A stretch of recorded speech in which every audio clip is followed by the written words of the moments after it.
Well, joined this time by Mr. Chima Nnaji. Yes, also did participate in the last elections as someone who was seeking your vote, but who knows this time.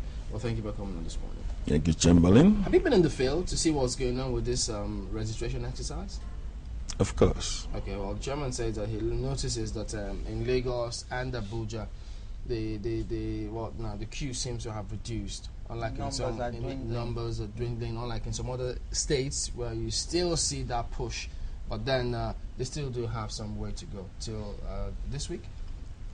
Well, it may be so in some centers, but certainly not so in all the centers, even in the town, in the cities mentioned. Okay, but with those numbers going down, what does that suggest to you? Does it mean that, well, the hype has gone down, or people say, well, whatever, I have to go to work or something? Or enough people have registered. It may not necessarily mean that all the registrable voters have been so registered. It may also be as a result of so many factors. Some people may have been so weighed out by the frustration, experienced at the early stage. Yes. So they need now to be told that maybe the hassle has reduced in some areas.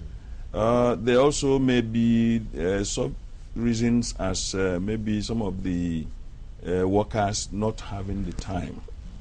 Okay, because in this Lagos particularly, those who work on the island, they leave very early. And many of them live on the mainland.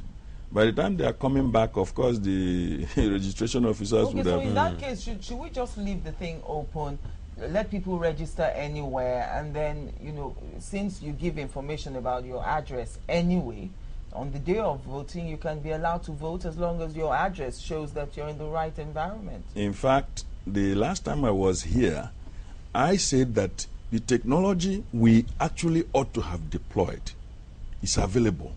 We know that in the banks, yes, you can cash your money anywhere in Nigeria, at least. If you have an account resident in or domiciled in Maiduguri branch of a bank, you can come to the head office in Lagos and cash your money. Go to Calabar and do the same Professor thing. Jega was trying to say something about that, and he did fault the non-availability of internet connections in some of the villages, in some of the localities, so making it impossible for them to have internet connection, some kind of intranet in all the computers. Well, you see, these are with proper planning, because we know that many banks are in some remote areas, and they are still operating.